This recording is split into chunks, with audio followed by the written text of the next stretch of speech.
as it started from say 1724 or even before that, when for the first time Nizam Asaf Jahi was the governor here of the Deccan, the 6th Subag of the Deccan in the year 1930, the 1730.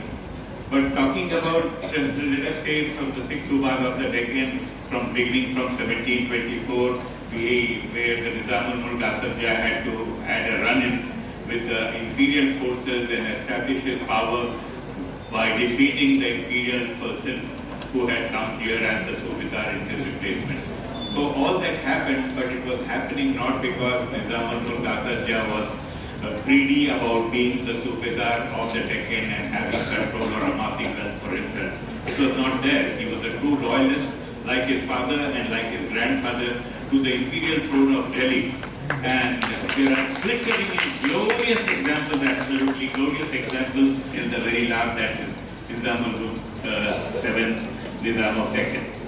And about them it can be said that if they won the land of the Deccan for the imperial court of Delhi, it was to give a proper administration, and it was not really something that they were grabbing away from somebody for eyeing that out with greed and this thing.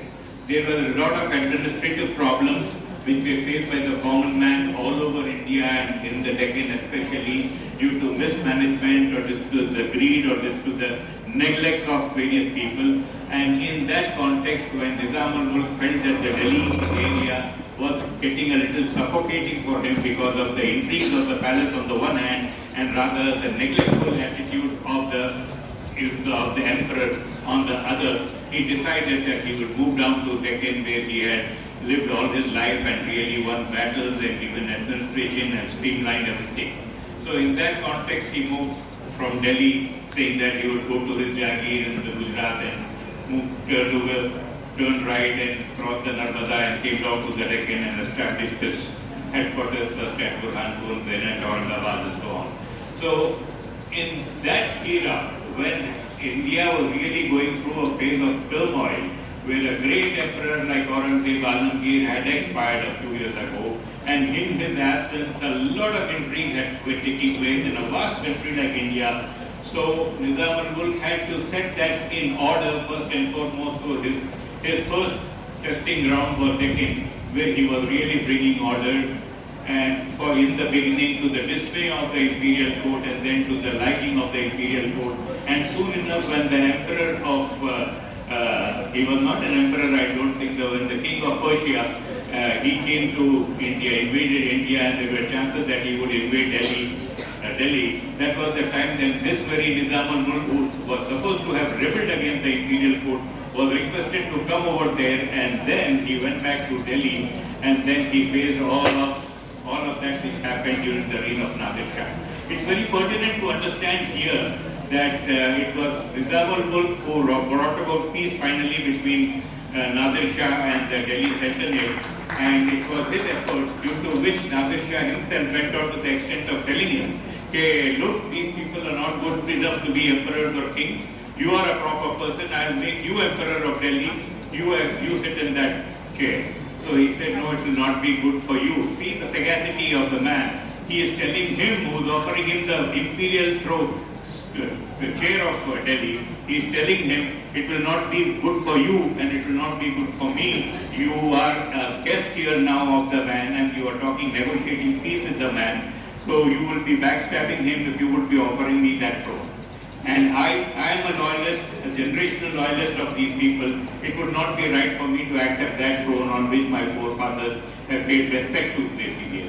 So in that context, in that spirit, the matter was settled, and Nadir Shah went to the extent of actually writing letters to all of the important kings and princes of India with large armies and telling them, okay, look, I have been emperor here, I have minted my coins, and now I am going back and I am making my brother again, Shah Muhammad, and the emperor of India, and I am telling you, you better behave with him, otherwise I will come back. So that was the extent of the power of the man who had come to yield, and that was the extent of the affection that he showed for this Timurid prince, who Timurid emperor again, and said that I will come back. So the effect was that that many people, especially the Marathas in the south and some Rajputs in the west, they thought it right to sit quiet in their place and not disturb the apple cart. So this is how, in that background, the Nizam al-Mulk, who became the Wazir-e-Mutlaq, he became the Amir-e-Kabir, and all of the titles, the ultimate power was with him. He came back again to Hyderabad, to the Deccan. And then this dynasty started in earnest, and one after the other. And his will to his progeny was that, remember, we are living in a land, we are ruling over land in where majority of the people are Hindus. So never disturb their peace in any way, never interfere into their religious matters, never behave with them as though they are other kind of citizens, that you don't owe any responsibility to them. You very much, and you should be very careful about their sensitivities also. And this happened very much. So in that spirit, when the other Nizams came, and by the year 1795, when Nizam Ali Khan was having to cope up with a lot of pressure from various powerful foes on various sides, of course King Sabu had gone, and King Sabu was a protege, you can say, of Aurangzeb. He had lived in his care for 17 years, and Sabu had actually later on begun to quietly worship the palm, he thought, of Aurangzeb as a daily routine of his, because he loved him so much, he had gained from him so much, and Aurangzeb had been so kind to him so much that he actually got him married, made his Sahu Maharaj's daughter-in-law to sit in his lap, which was the tradition of a family elder of a Marathi girl, to be giving away his daughter to the group. And he went through all those formalities, and it was always there, and there were always positions being enhanced of Raja Sabu, and there was peace in the country. Any historian who knows his history knows that Marathas were unfortunately